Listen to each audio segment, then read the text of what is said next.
We have come to the finish line, the grand finale of a battle that has been going on for over 6,000 years. This battle is about authority. It's about fairness. It is about who we should worship.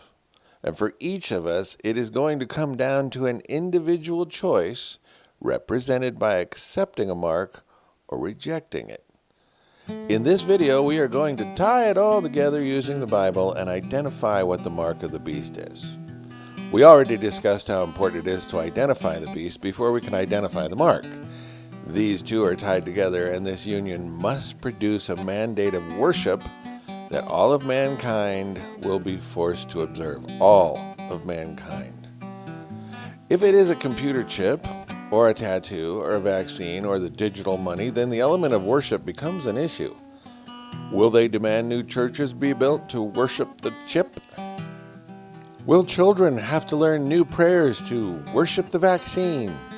How will the enemy hide this? How will it use its diabolical intellect to slip it in a subtle way? That approach is pretty much in your face, isn't it? We have to blow up your church, then we're going to build this new church in the honor of the benevolent processor. All hail the processor. All hail the processor. No, those people that go to those churches are very stubborn about their tradition. What the enemy needs is something that they can all accept and still keep their churches and their ceremonies without really changing a thing. Our enemy isn't going to come with tanks and guns and swords. Our enemy will be disguised as one of the group. The enemy has planned this out. It's already set the trap. The trap fits all the needs. It might help if we look at the enemy's job, what he did in heaven. This is a picture of the Ark of the Covenant. See those two angels on the mercy seat? They are called covering cherubs. In Ezekiel 28, the passage is talking about Lucifer, and in verse 14 it says, "You were the anointed cherub that covers." This ark holds the 10 Commandments.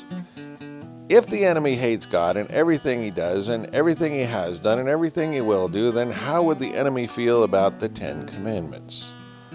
What would be its goal, knowing that God doesn't change and that those laws are very important to him? Wouldn't that enemy want to get rid of them, discredit them?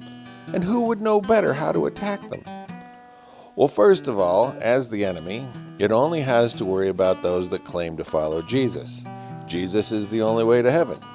So if the enemy could get them to believe that those commandments were thrown out, then most of its work is done.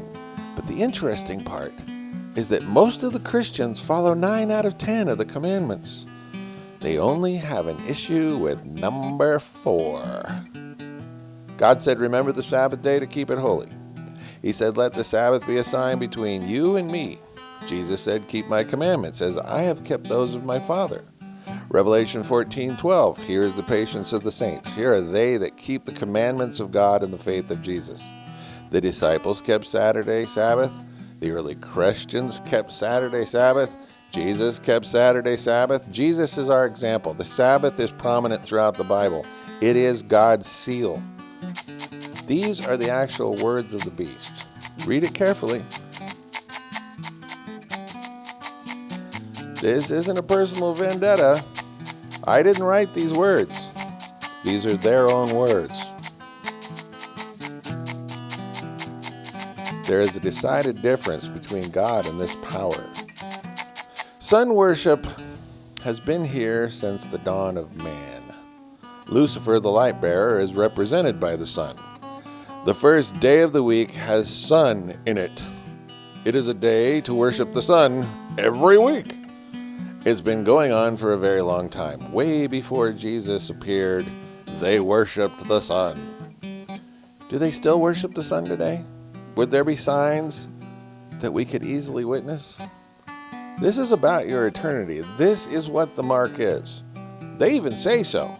It isn't a difficult problem to figure out. This mark cannot be forced on you. It has to be a free will decision. If it's a vaccine or a computer chip, you could be held down and forced to take it. So if that's the mark, is God going to condemn you when you had no choice because they held you down and stuck you with it? Why would God want understanding the mark to be confusing and difficult? Wouldn't that be malicious, to make the mark a salvational issue and then make it really hard to figure out? And if it's difficult for any of us to grasp, then maybe it's not God's fault. Is God the barrier to understanding this, or is it the enemy? If we are choosing confusion, we are choosing the wrong side. Maybe you're feeling like I'm making too big a deal of this. Maybe you're thinking, what's the difference? It's just a day. But what if I could show you that it's actually the other way around? What if I could show you that they are the ones making a very big deal about which day to worship on? Well, if you will watch the next video, I will show you how important their day is to them and just how close we are. But that's another video all by itself. That would be the next video. Yeah, I know, but I like that part. Video. Anyway, God bless you all.